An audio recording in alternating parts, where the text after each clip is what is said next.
Pinheiro, eu imagino que as notícias, as divulgações da Polícia Federal caíram como uma verdadeira bomba aí na capital do país, não? Com certeza, meu amigo. Mas veja que as investigações a respeito do procedimento, até mesmo pré-eleitoral, já se tinha ciência, o próprio presidente já sabia que estava sendo investigado há algum tempo. Então, não é segredo aqui em Brasília do teor das investigações. O que não se sabia eram esses detalhes que foram divulgados pelo ministro Alexandre de Moraes hoje. Então, o alcance das decisões, o tipo de pedido que foi formulado, as prisões efetivamente, é que causaram essa comoção que está acontecendo. Mas essas investigações são inquéritos já desde 2021, Israel. Então, as decisões que saíram recentes agora englobam também casos muito conhecidos da imprensa nacional e do mundo político, como por exemplo, a questão das joias do ex-presidente, da mulher do ex-presidente, com relação também a questão das vacinas, o inquérito que foi aberto à época na Polícia Federal e o que embasou o relatório da Polícia Federal com a manifestação favorável da PGR também envolve a disseminação de notícias falsas da época da pandemia. Então, essas investigações que a Polícia Federal está fazendo não são novas, ou seja, já se sabia o escopo, o objetivo dessas investigações, mas as provas que foram encontradas e que vêm sendo divulgadas até o momento, porque a gente sabe que o procedimento é sigiloso, mas o teor dessas provas é que causa essa comoção e essa surpresa, não tanto pelo teor das investigações. Você veja, que há relatos, há informações, inclusive até mesmo de vídeos do ex-presidente revisando a minuta que foi estabelecida, a minuta eventualmente golpista, e orientando quais pessoas poderiam ser presas ou não. Então, é esse o teor da informação que causa certa comoção, muito embora a determinação da investigação e os seus pormenores já não tenham causado nenhuma surpresa aqui na capital federal. Agora, professor Rômulo, a minuta golpista, assim denominada pela Polícia Federal, né, o documento que eles encontraram, ia buscar, né, de alguma maneira, atingir Gilmar Mendes e Alexandre de Moraes, dois ministros do STF, e também Rodrigo Pacheco, o presidente do Senado, né? De certa maneira, literalmente o executivo agindo contra os outros dois poderes constituídos da República, né, Rômulo? Quais são as implicações jurídicas, o desenrolar desses acontecimentos? Como é que você imagina que vai acontecer? Pois é, Gel, essa é uma constatação que você faz que desde o início do governo do ex-presidente Jair Bolsonaro já se fazia às claras. Foram 4 anos, e isso não é nenhuma questão de opinião, é uma questão de fato, foram 4 anos de embates com os membros dos outros poderes.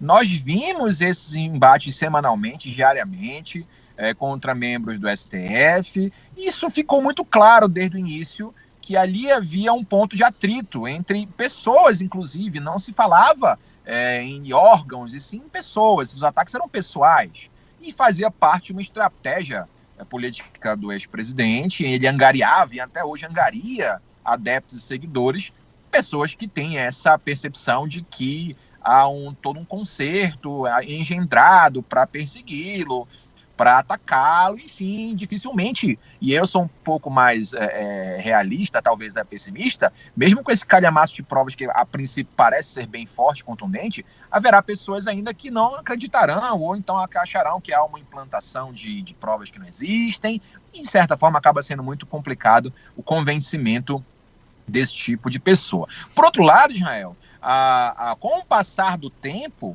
o que deve acontecer? A intensificação dessa produção de provas, ou seja, surgindo cada vez mais elementos para demonstrar a ocorrência desses crimes. E é bom não esquecer que essa é uma decisão provisória do ministro Alexandre de Moraes, não temos ação penal instaurada contra essas pessoas. Quer dizer apenas que, com os elementos que foram encontrados até o momento, ou pelo menos que foram dispostos a dar conhecimento a público, já foram suficientes para que essas medidas fossem tomadas para evitar riscos ao processo, ou até mesmo a aplicação da lei penal. E esse motivo ainda é uma ponta do iceberg diante do calhamaço de informações que não só o ministro menciona na decisão, mas que a própria Polícia Federal vem colhendo nos últimos anos. Então, em que pese aí ter um processo ainda distante de um final, porque é a fase inicial apenas, esses autos, depois que essas medidas forem implementadas, estão sendo a partir de hoje, dando efetividade a elas, eles vão prosseguir com novas investigações, e essa situação, Israel, muito provavelmente vai gerar outras operações. Por quê? Porque muitos materiais foram apreendidos hoje. Celulares de membros das Forças Armadas, documentos e computadores, então vão extrair novas informações e dessas informações gerarão novas operações também, com muita certeza. Então, é bom lembrar que para quem espera uma finalização desse procedimento para pouco tempo, daqui a um mês, dois, já pode esquecer, isso vai demorar bastante tempo, e nesse meio tempo outras surgirão, e até chegar a um órgão para julgamento, que deve ser o próprio STF, para muitas dessas pessoas, aquilo que a gente chama de foro por prerrogativa de função, que o pessoal conhece como foro privilegiado. Então, até chegar lá, é um longo caminho jurídico, é uma longa batalha, inclusive de narrativas, porque de lá virão informações, ou daqui informações encontradas, mas é certo que haverá desdobramentos a partir da apreensão desses materiais colhidos hoje e que serão analisados e periciados no decorrer dos próximos meses. É aguardar, porque ainda vai chover, ainda vai passar muita água embaixo dessa ponte, meu amigo. E você vai acompanhar aqui na CBN Amazônia todos os desdobramentos dessas investigações. Para Rômulo, o ex-presidente Jair Bolsonaro está proibido de deixar o país, né? Teve o seu passaporte retido aí pela Polícia Federal. O que isso significa em termos de investigações, Rômulo? Olha, Israel, a gente costuma dizer na área do direito penal que a pessoa, nessas circunstâncias, está presa no próprio país. Porque você vê que já houve outros inquéritos em que essa solicitação pela Procuradoria-Geral da República de retenção do passaporte do ex-presidente foi negada pelo ministro Alexandre de Moraes. Ou seja, no inquérito envolvendo o caso das joias, por exemplo, foi solicitado isso, o ministro entendeu que naquele momento não havia risco para o procedimento que o presidente fugisse. E nesses casos específicos em que não há o risco, lógico que a autoridade não vai conceder a medida. E muito se discute a questão envolvendo a relatoria do procedimento ser de Alexandre de Moraes, aí você tem os partidários do ex-presidente alegando que é uma situação de perseguição, faz parte, inclusive, do contexto político de defesa do contexto político, alegar essa perseguição, que é o que está sendo feito, pelo menos é o que está sendo dito pelos partidários do ex-presidente, mas, de certa forma, a gente percebe, Israel, ainda uma certa moderação para as medidas contra o ex-presidente. Você note que nessa decisão, Alexandre de Moraes determinou busca e apreensão de algumas, em sede de algumas pessoas, e para outros determinou prisão mesmo. E para o ex-presidente não foi esse o caso.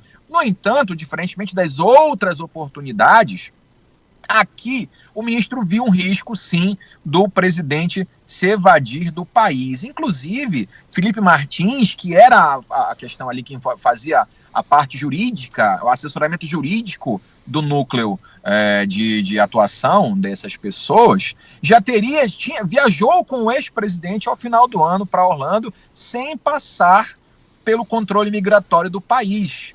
E aí não deu, carimbou o visto de saída do país, e isso gerou essa desconfiança, por isso que ele foi determinar a prisão dele, estava em Ponta Grossa, se não me engano, na casa de uma namorada, que também não foi localizado nesse momento, a Polícia Federal descobriu através de outros tipos de investigação.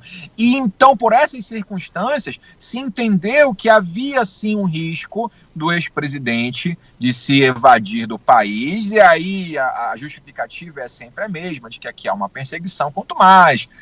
O ex-presidente já falou que já está um ano fora do poder, mesmo assim estão atrás dele, está sofrendo essa perseguição muito grave. O que ocorre dessa vez é que nós, diferentemente de todas as oportunidades em que alguém teria conversado com o presidente para sugerir golpe e ele não teria respondido, agora nós temos a partir apenas do que foi mostrado, é claro, isso é um procedimento de investigação que tem muitas outras nuances, mas a partir do que foi decidido e que já se tem notícia, nós temos elementos muito mais fortes e coerentes para mostrar que sim, o ex-presidente participava desse núcleo de ideário para se manter no poder, e sim também cooperou ativamente, não somente na determinação das medidas, mas também ativamente para que então pudesse concretizar o que pretendia esse grupo, mais especificamente na determinação de quem seria preso ou quem não seria preso de acordo com o que apontam até o momento as investigações. Então é claro que esse procedimento ainda vai ter um prazo, ainda vai ter um outro tipo de rito, a gente vai comentar daqui a pouco a respeito do que vai acontecer ou o que pode acontecer na questão jurídica, mas o fato é que dessa vez as provas estão muito mais contundentes com a atuação específica e atuante do ex-presidente da República, que é o que está se apresentando até o momento. 4 horas e 19 minutos.